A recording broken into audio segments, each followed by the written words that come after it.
नमस्कार साथियों, दिव्य ज्ञान के YouTube चैनल में आपका स्वागत है। मेरा नाम है गिरीश मिश्रा। दोस्तों, आज मैं आपके लिए लाया हूँ टीचिंग एप्टीट्यूड शिक्षण अभिरुचि से संबंधित जो है क्वेश्चंस, जो आपके आगामी LT भर्ती परीक्षा, प्रवक्ता भर्ती परीक्षा, DLED, BEd सभी के लिए जो है आपके काम आएगी ये। तो देखिए, आज शुरू करते हैं। टीचिंग एप्टीट्यूड LT भर्ती परीक्षा या जितने भी टीचिंग एग्ज़ाम होते हैं, चाहे वो आपके स्टेट लेवल के हों या फिर आपके सेंटर लेवल के हों। तो देखिए, पहला प्रश्न है, शिक्षण का सबसे महत्वपूर्ण कार्य क्या होता है? शिक्षण कार्य को व्यवस्थित करना, कक्षा में व्याख्यान देना, बच्चों की देखभाल करना या छात्रों का मूल्यांकन करना। तो देखिए, टीचिंग एप्टीट्यूड आपको पता है, इस पोर्शन में चारों ऑप्शन आपको सही लगते हैं, होते भी सही हैं, लेकिन आपको सबसे बेहतर आंसर की ओर जाना होता है। तो शिक्षक का एक सबसे महत्वपूर्ण कार्य होता है शिक्षण कार्य को व्यवस्थित करना। अगर वो व्यवस्थित करेगा तो तभी वो अच्छे से व्याख्यान दे पाएगा, बच्चों की देखभाल भी कर पाएगा और बच्चों का मूल्यांकन भी कर पाएगा। इसी प्रकार एक शिक्षक को कैसा होना चाहिए?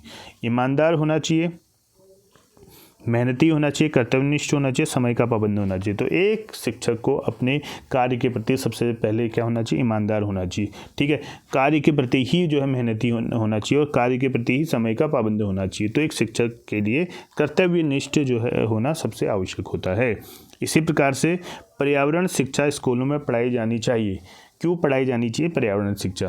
तो यह पर्यावरण प्रदूषण को प्रभावित करेगा, यह जीवन का महत्वपूर्ण हिस्सा है, यह शिक्षकों को नौकरी प्रदान करेगा, या फिर हम पर्यावरण से बच नहीं सकते हैं। तो इसका सबसे बेहतर आंसर है, यह जीवन का महत्वपूर्ण हिस्सा है। तो दोस्तों, मैं सभी जो है ऑप्शन पर नहीं जाऊँगा, आप जो है पढ़ लीजिएगा।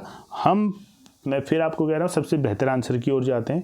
चारों आंसर आपको सही लगेंगे उसमें, लेकिन जो सबसे बेहतर है चारों में, जो सभी को अपने आप में जिसके अंतर्गत चारों ऑप्शन आ जा रहे हैं, तो उसे हम सही आंसर की ओर लेंगे। नवोदय विद्यालयों की स्थापना क्यों की गई थी? अब आपको पता है, नवोदय विद्यालयों की स्थापना की गई थी कि जो ग्रामीण क्षेत्रों में जो शैक्षिक रूप से अच्छे हैं और उनको पर्याप्त मौके नहीं मिल पा रहे हैं, तो सरकार ने उनके लिए नवोदय विद्यालय खोले थे। तो ग्रामीण क्षेत्रों में अच्छी शिक्षा प्रदान करना जो है, ये इसका मुख्य उद्देश्य था, नवोदय विद्यालयों की स्थापना करने का। इसी प्रकार प्राथमिक स्तर पर मातृभाषा में पढ़ाना बेहतर है। प्राथमिक स्तर में मातृभाषा में पढ़ाना क्यों बेहतर है? क्योंकि यह बच्चों को सीखने में मदद करता है प्राकृतिक वातावरण में। इसलिए जो बच्चा बचपन से जिस भाषा को सीखता है, अगर उसी में वो क्या करेगा, जो है प्राथमिक स्तर पर शिक्षा प्राप्त करेगा, तो यह बच्चों को सीखने में मदद करता है और उसके लिए वो प्राकृतिक वातावरण हो जाता है।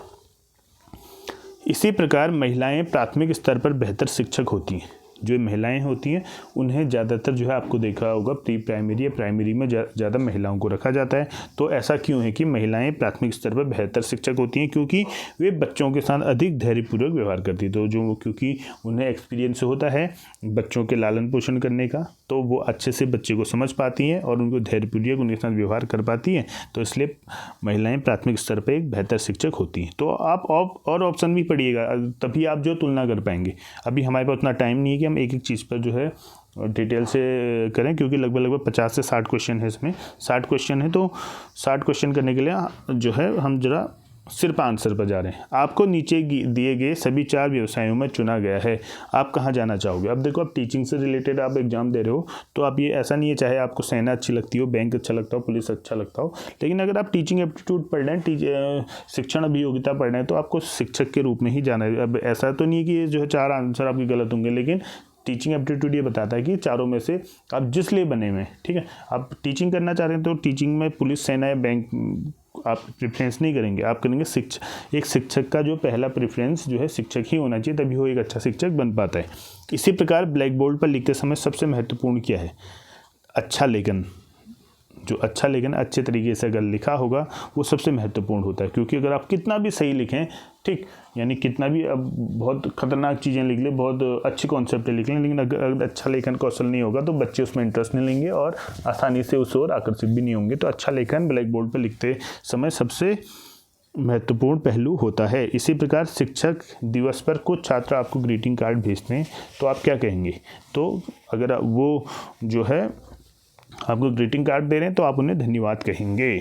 इसी प्रकार एक विद्यार्थी आपकी कक्षा में देर से आता है, तब आप क्या करेंगे? तो सब सिंपल सी बात है, आप नहीं उसे मारेंगे, नहीं उसे उसके माता पिता से उसकी शिकायत करेंगे। आप क्या करेंगे?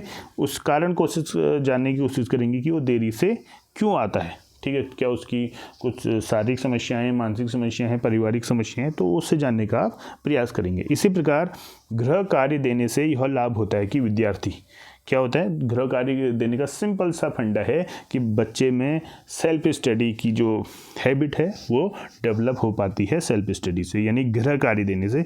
वो जो घर पे जाके खुद पढ़ता है, तो इसका मतलब सेल्फ स्टडी की हैबिट उनमें डेवलप हो पाएगी।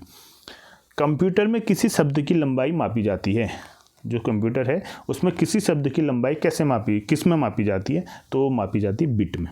इसी प्रकार कंप्यूटर का जनक, ये तो सिंपल सा क्वेश्चन है, चार्ल्स बेबेज। इसी प्रकार शिक्षक की सफलता किस पर है? छात्रों की उपलब्धि पर है, उसके व्यक्तित्व के अच्छे लक्षण पर, उसका अच्छा शिक्षण पर, या उसका अच्छा चरित्र है। तो शिक्षक की सफलता है उसका अच्छा शिक्षण, एक गुड टीचिंग, एक अच्छा शिक्षण शिक्षक की सफलता मानी जाती है। उसी वजह से बच्चों में उपलब्धि स्तर भी ऊंचा होता है, उनके व्यक्तित्व में अच्छे लक्षण आते हैं और उनका चरित्र भी अच्छा होता है। इसी प्रकार से आपके विद्यालय में दीपावली मेले का आयोजन किया जा रहा है, आप क्या करना चाहेंगे? तो देखो, आपके विद्यालय में दीपावली मेले का आयोजन हो रहा है, तो सबसे पहले आप क्या करोगे? आप उसमें पार्टिसिपेट करोगे, क्योंकि शिक्षक क्या होता है, नेतृत्व करता होता है।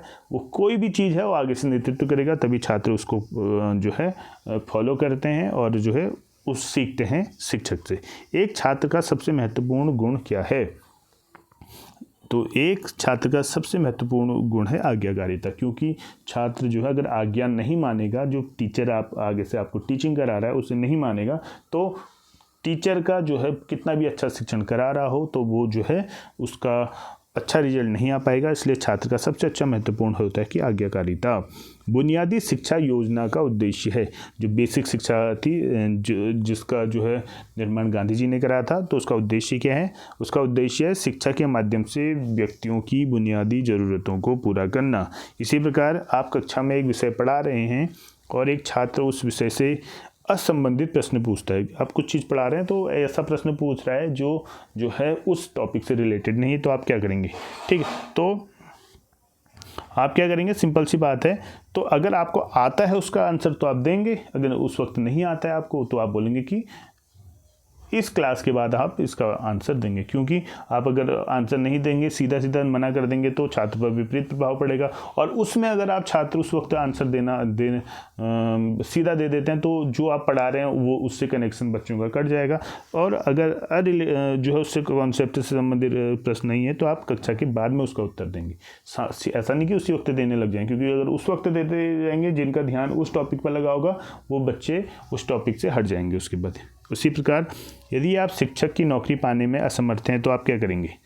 ठीक, तो क्या करेंगे? घर में ट्यूशन प्रारंभ कर देंगे, या नौकरी मिलने तक घर पर रहेंगे, या कोई अन्य नौकरी ले लेंगे, या फिर शिक्षण के लिए आवेदन करना जारी रखेंगे। तो सिंपल सी बात है, अगर असमर्थ अभी तक नहीं मिल पाई है तो आप क्या करेंगे? लगातार उसके लिए प्रयास करेंगे, यानी कि शिक्षण के लिए आवेदन करना जारी रखेंगे। एक शिक्षक छात्रों को प्रेरित कैसे कर सकता है? ठीक है, तो एक शिक्षक छात्रों को प्रेरित कर सकता है उचित पुरस्कार देकर, उचित मार्गदर्शन देकर, उदाहरण देकर, कक्षा में भाषण देकर। देखो, मार्गदर्शन देना भी उचित पुरस्कार देना ही के अंतर्गत ही आता है। तो उचित सिर्फ पुरस्कार नहीं है, उचित पुरस्कार एक प्रकार से जो है उसमें मोटिवेशन का काम करेगा। किसमें? किसी भी बच्चे को उचित पुरस्कार का मतलब कोई उसे लालच नहीं होता है। पुरस्कार का मतलब होता है जैसे आप उसे एक अच्छी सलाह भी दे रहे हैं तो उसके लिए एक प्रकार से वो क्या है, जो है पुरस्कार ही है। मार्गदर्शन भी कर रहे हैं तो उसके लिए वो पुरस्कार ही है। तो एक शिक्षक छात्रों को प्रेरित कर सकता है उचित पुरस्कार देकर। यदि कोई छात्र आपका सम्मान नहीं करता है तो आप क्या करेंगे? अनदेखा करेंगे, उसे परीक्षा में कम अंक देंगे, माता पिता से बात करेंगे या उसे डांटेंगे, तो उसे आप अनदेखा करेंगे। अब देखो, करने के लिए बहुत चीज़ें कर सकते हैं, लेकिन हमें 4 ऑप्शन में से ही सही आंसर की ओर जाना होता है। इसी प्रकार राष्ट्रीय साक्षरता मिशन की स्थापना कब की गई थी? जो राष्ट्रीय साक्षरता मिशन, इसकी स्थापना की गई थी 1988। तो 1988 में राष्ट्रीय साक्षरता मिशन की स्थापना की गई थी। इसी प्रकार राष्ट्रीय अध्यापक शिक्षा परिषद का उद्देश्य है, यानी कि NCTE, इसका उद्देश्य क्या है? NCTE का उद्देश्य है शिक्षा महाविद्यालयों में मानकों को बनाए रखना, NCTE का उद्देश्य है। इसी प्रकार शिक्षक की किंडरगार्टन प्रणाली किसने विकसित की थी? तो शिक्षा की किंडरगार्टन प्रणाली की है फ्रॉबेल ने। इसी प्रकार राष्ट्रीय शैक्षिक अनुसंधान और प्रशिक्षण परिषद, जिसे कि हम NCERT भी कहते हैं, की स्थापना कब की गई थी? ये की गई थी 1961 में। तो 1961 में राष्ट्रीय शैक्षिक अनुसंधान और प्रशिक्षण परिषद की स्थापना की गई थी। इसी प्रकार से निबंध प्रकार के परीक्षण विश्वसनीय नहीं होते हैं। देखो जो निबंध टाइप के परीक्षण होते हैं जिनमें जो बहुत ज़्यादा क्या है, सब्जेक्टिविटी है, तो जो है ये ज़्यादा विश्वसनीय नहीं होते। उसके कारण क्या है? उसका कारण है कि उनकी जांच परीक्षा के मूड से प्रभावित होती है। तो देखो जैसे कोई अगर ऑब्जेक्टिव क्वेश्चन होते हैं, सही पर 1 नंबर और गलत पर 0 नंबर, तो आप अगर ऐसे करके चेक करते हैं तो ज़्यादा विश्वसनीय होता है। अगर आप ये कहेंगे कि भारत आज़ाद कैसे हुआ, कारण दीजिए, तो 10 टीचर अगर उसे चेक करेंगे तो 10 अपने अपने अलग अलग हिसाब से नंबर देंगे। तो परीक्षक के मूड से प्रभावित होते हैं निबंधात्मक प्रकार के प्रश्नों के परीक्षण। इसी प्रकार से कोई अभिभावक कभी आपसे स्कूल में मिलने नहीं आता, तो आप क्या करेंगे? कोई अभिभावक कभी आपसे स्कूल में मिलने नहीं आता, तो आप क्या करेंगे? आप अगर वो नहीं आ पा रहे हैं तो आप उनसे कभी जो मिलने का प्रयास करेंगे कि बच्चे की समस्याओं को लेकर। इसी प्रकार से कक्षा में छात्रों के बीच रुचि बनाए रखने के लिए शिक्षक को क्या करना चाहिए? बार बार क्या चाहिए? अलग अलग तरीके से उनमें प्रश्न पूछना चाहिए। नई शिक्षा नीति का उद्देश्य क्या है?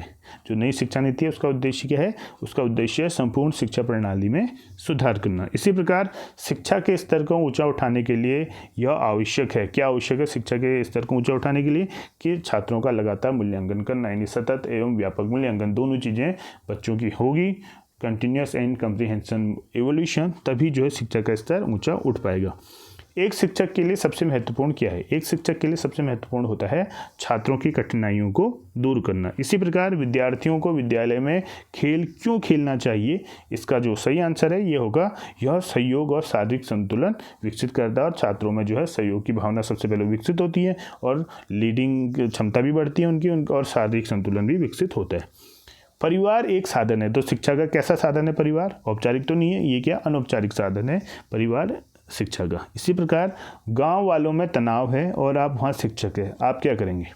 तो गांव वालों में तनाव है तो आप उन्हें शांत करने का प्रयास करेंगे, क्योंकि शिक्षक जो है एक समाज में एक जो है एक आदरणीय पद होता है जिसकी बात जो है ज़्यादातर लोग मानते हैं, इसलिए आप उन्हें शांत करने का प्रयास करेंगे। इसी प्रकार एक शिक्षक छात्रों में सामाजिक मूल्यों का विकास कर सकता है। एक शिक्षक जो है छात्रों में सामाजिक मूल्यों का विकास कर सकता है। तो कैसे विकास कर सकता है? वो आदर्श व्यवहार करके, मतलब एक अपने जो आइडियल बिहेवियर का समाज में अपना खुद करेगा, तो उससे उसी का अनुसरण करके जो है बच्चे उसका अनुसरण करेंगे और समाज में सामाजिक मूल्यों का विकास हो सकता है। स्कूल में खाली समय में आप क्या करेंगे? तो खाली समय में आप क्या करेंगे? आराम करेंगे, पत्रिकाएं पढ़ेंगे, कलर्कों से बात करेंगे, गृह कार्य की जांच करेंगे। तो जो आपका खाली समय होता है उस वक्त आप होमवर्क चेक करिए, ठीक है? ऐसा नहीं कि क्लास में कोई होमवर्क चेक हो रहा है, ऐसा नहीं, वो होमवर्क चेक होना चाहिए कहाँ? खाली समय में। एक शिक्षक कक्षा में प्रश्न पूछता है, तो एक शिक्षक कक्षा में प्रश्न क्यों पूछता है? वो छात्रों का ध्यान आकर्षित करने के लिए, क्योंकि अगर जैसे पढ़ा रहे बच्चे बीच में उनका ध्यान हट गया तो बीच में से एक प्रश्न पूछे, वो जो है बच्चों को क्या करता है? अलर्ट कर लेता है। इसी प्रकार आपको शिक्षण का पेशा पसंद है, क्योंकि आपका क्यों पसंद होना चाहिए शिक्षण का पेशा? क्योंकि इसमें आपकी रुचि होनी चाहिए, इंटरेस्ट होना चाहिए। अगर आपका इंटरेस्ट ही नहीं है उसमें तो फिर कोई फ़ायदा नहीं। तो आपको शिक्षण का पेशा पसंद इसलिए होना चाहिए क्योंकि इसमें आपकी रुचि है। विद्यार्थियों को जीवन में सफलता पाने के लिए किस प्रकार प्रेरित करना चाहिए? ठीक है, तो उसके लिए आपको गहन अध्ययन द्वारा जो है उनको प्रेरित करना चाहिए। गहन अध्ययन के अंतर्गत आएगा कि आप सबसे पहले उसकी पृष्ठभूमि जानें, उसकी एक केस स्टडी बनाएं और उसके बाद जो है देखें कि किस प्रकार से उसको जीवन में सफलताएं मिल सकती, किस ओर मिल सकती, किस डायरेक्शन में मिल सकती। तो उसके बाद जो है गहन अध्ययन ही एक ऐसा जो है गहन अध्ययन ही एक ऐसी स्टडी है जिसके द्वारा विद्यार्थियों को जीवन में सफलता पाने के लिए प्रेरित किया जा सकता है। विद्यार्थियों की अनुपस्थिति की आदत के संदर्भ में क्या करना चाहिए? शिक्षकों को इसे गंभीर समस्या के रूप में लेना चाहिए, क्योंकि ऐसे अगर आप छोड़ते रहेंगे तो धीरे धीरे बच्चे स्कूल से कट जाएंगे और उनका जो है शिक्षा के प्रति जो है जो रुचि है वो कम होते जाएगी। इसी प्रकार पाठ्यचर्या जो करिकुलम होता है, संबंधित गतिविधियों का आयोजन का उत्तरदायित्व किसके पास रखा जाना चाहिए? ये प्रधानाचार्य जो स्कूल के क्या है मैनेजमेंट में हैं उनके पास रखा जाना चाहिए। जब छात्र निर्धारित पुस्तकों से शिक्षक द्वारा पढ़ाए गए प्रश्नों को कुछ अलग तरीके से हल करने का प्रयास करते हैं तो इन छात्रों को इस विषय पर कुछ अन्य पुस्तकों को देखने के लिए प्रोत्साहित किया जाना चाहिए। यानी विषय से संबंधित कुछ अन्य पुस्तकों को पढ़ने के लिए उन्हें कहा जाना चाहिए। इसी प्रकार अनुभवी शिक्षकों को किसी विषय की विस्तृत पाठ्य योजना की आवश्यकता नहीं होती। जो अनुभवी शिक्षक है तो उन्हें पर्टिकुलर पाठ्य योजना की आवश्यकता नहीं होती। क्यों नहीं होती है? क्योंकि वो जो है इतना अनुभव हासिल कर लेते हैं कि वो चीज़ें उनके जो है व्यवहार में आ जाती हैं। इसलिए वे खुद को संक्षिप्त रूपरेखा से लैस कर सकते हैं क्योंकि वे अनुभव के माध्यम से इसमें विशेषज्ञता हासिल कर लेते हैं। ड्रॉप आउट की समस्या जिसमें छात्र प्रारंभिक वर्षों में अपनी स्कूली शिक्षा छोड़ देते हैं से बेहतर तरीके से कैसे निपटा जा सकता है? तो सबसे बेहतर है छात्रों को अगर आप प्रोत्साहित करेंगे तो उसके द्वारा ड्रॉप आउट की समस्या समाप्त हो सकती है। एक आदर्श शिक्षक क्या होता है? एक आदर्श शिक्षक अपने आप में एक मित्र की भांति होता है, एक दार्शनिक की भांति होता है और एक मार्गदर्शक की भांति होता है। शिक्षा का उद्देश्य क्या होना चाहिए? तो शिक्षा का उद्देश्य होना चाहिए छात्रों को व्यवहारिक जीवन के लिए तैयार करना। इसी प्रकार विद्यार्थी का होमवर्क जांचने का सबसे अच्छा तरीका क्या है? विद्यार्थी का होमवर्क जांचने का सबसे अच्छा तरीका है शिक्षक द्वारा स्वयं नियमित रूप से जांच करना। अगर नियमित रूप से जांच नहीं करेंगे बच्चा लापरवाह हो जाएगा, वो कभी काम करेगा कभी नहीं करेगा और धीरे धीरे वो काम करना बंद कर देगा। इसी प्रकार स्कूलों में छात्रों के लिए एक समयबद्ध परीक्षण कार्यक्रम लागू किया जाना चाहिए ताकि क्यों किया जाना चाहिए? क्योंकि परिणामों से प्राप्त फीडबैक के आधार पर उपचारात्मक कार्यक्रम अपनाया जा सके। इसी प्रकार स्कूल से बाहर रह गए बच्चों के लिए पाठ्यक्रम का आवश्यक तो होना चाहिए व्यावसायिक दक्षता। ठीक है, तो व्यवसाय की ऐसी जो है उनको शिक्षा दी जाए जिससे कि वो आने वाले समय में अपना व्यवसाय जो है कर सकें या फिर जो है किसी भी मतलब काम को कर सीखें और उससे रिलेटेड उन्हें नौकरी मिल सके। प्राथमिक शिक्षा में करदाताओं का योगदान है, किस रूप में है? वो है शैक्षिक उपकर के रूप में। प्राथमिक शिक्षा में करदाताओं का योगदान है शैक्षिक उपकर के रूप में। लड़कियों की शिक्षा को प्राथमिकता दी जानी चाहिए। क्यों देनी चाहिए? आपको पता है लड़कियां जो है समाज का आधा 50% पुरुष प्रतिनिधित्व करते हैं, 50% महिलाएं प्रतिनिधित्व करते हैं। तो लड़कियों को शिक्षा देना प्राथमिकता होनी चाहिए। तो क्यों होनी चाहिए? केवल लड़कियां ही सामाजिक परिवर्तन का नेतृत्व करने में सक्षम है। ठीक है, इसलिए क्योंकि लड़कियां इसलिए करते हैं क्योंकि घर का नेतृत्व तो करती हैं, पूरा परिवार वो संभाल रही होती हैं। तो ऐसे अगर उनको नेतृत्व देंगे तो उनमें ज़्यादा बेहतर संभावनाएं हैं एक अच्छा नेतृत्व करने की। इसी प्रकार एकीकृत शिक्षा की सफलता निर्भर करती है पाठ्य पुस्तकों की उत्कृष्टता पर। यानी कि पाठ्य पुस्तक जितने अच्छे दर्जे के होंगे एकीकृत शिक्षा में सफलता की मात्रा उतनी ज़्यादा बढ़ जाती है। स्कूल से बाहर रह गए बच्चों के लिए पाठ्यक्रम का आवश्यक तत्व होना चाहिए। जो स्कूल से बाहर रह गए बच्चों के लिए पाठ्यक्रम का आवश्यक तत्व होना चाहिए। कैसा होना चाहिए? व्यावसायिक दक्षताएं। इसी प्रकार प्राथमिक शिक्षा में करदाताओं का योगदान है शैक्षिक उपकर के रूप में। इसी प्रकार अब ये हमने पढ़ लिया है। स्कूली शिक्षा की गुणवत्ता विशेष रूप से निर्भर करती है। तो स्कूली शिक्षा की गुणवत्ता विशेष रूप से निर्भर करती है किस पर? शिक्षक शिक्षा की गुणवत्ता पर। इसी प्रकार बुनियादी शिक्षा का विचार किसके द्वारा दिया गया था? ये दिया गया था महात्मा गांधी के द्वारा। किसी स्कूल में शिक्षा की गुणवत्ता का सबसे महत्वपूर्ण संकेतक क्या है? तो किसी स्कूल में अगर शिक्षा की गुणवत्ता का सबसे महत्वपूर्ण आपने चेक करना है कि इस स्कूल का शिक्षा का जो है स्तर क्या है, तो आप छात्र की उपलब्धि स्तर को चेक करिए, तो उससे आपको स्कूल की शिक्षा की गुणवत्ता का पता चल पाएगा। इसी प्रकार विद्यार्थी की सीखने संबंधी समस्याओं का सबसे अच्छा उपाय क्या होता है? निदानात्मक। ठीक है, निदान पहले जो है निदान किया जाता है, फिर उसके बाद उपचार किया जाता है। तो इसलिए विद्यार्थी की सीखने संबंधी समस्याओं का सबसे अच्छा उपाय निदानात्मक परीक्षण होता है। सेवाकालीन शिक्षक प्रशिक्षण को और अधिक प्रभावी बनाया जा सकता है। यानी कि जब आप एक बार टीचिंग डिपार्टमेंट में चले जाते हैं तो उसके बाद जो प्रशिक्षण होता है उसको अधिक प्रभावी कैसे बनाया जा सकता है? उसको अधिक प्रभावी बनाया जा सकता है प्रशिक्षण अनुवर्ती प्रक्रियाओं का अभ्यास करके। इसी प्रकार से लास्ट प्रश्न है आज का, बाल श्रम निषेध अधिनियम 1986 के अंतर्गत क्या आता है? इसके अंतर्गत आता है 14 वर्ष की आयु तक सभी प्रकार के बाल श्रम को प्रतिबंधित करता है। बाल श्रम निषेध अधिनियम 1986 यानी कि 14 वर्ष की आयु से कम आयु के बच्चों को आप जो है किसी भी निजी जो या फिर अपने घर में या होटल में या दुकान में जो है नौकरी पर नहीं रख सकते हैं। तो उनका जो मेन अधिकार पढ़ाई लिखाई का है तो वहाँ हो जाएंगे, वो किसी प्रकार का श्रम नहीं कर सकते हैं। तो इस तरीके से टीचिंग एप्टीट्यूड के 60 प्रश्न मैंने आपको जो है इस वीडियो में बताए। ये वीडियो आपको कैसी लगी आप ज़रूर बताइएगा। आपको ये वीडियो आपके LT लेक्चरर, DLED, BEd और BTC किसी भी जो है टीचिंग एग्ज़ाम में आपके लिए लाभदायक सिद्ध हो सकेगी। तो इसीलिए ऐसी ही वीडियो के लिए आप हमारे YouTube चैनल को से जुड़िए, सब्सक्राइब कीजिए, शेयर कीजिए। मिलते हैं तब तक अपनी नई वीडियो में। तब तक के लिए धन्यवाद। जय हिंद, जय भारत, जय उत्तराखंड।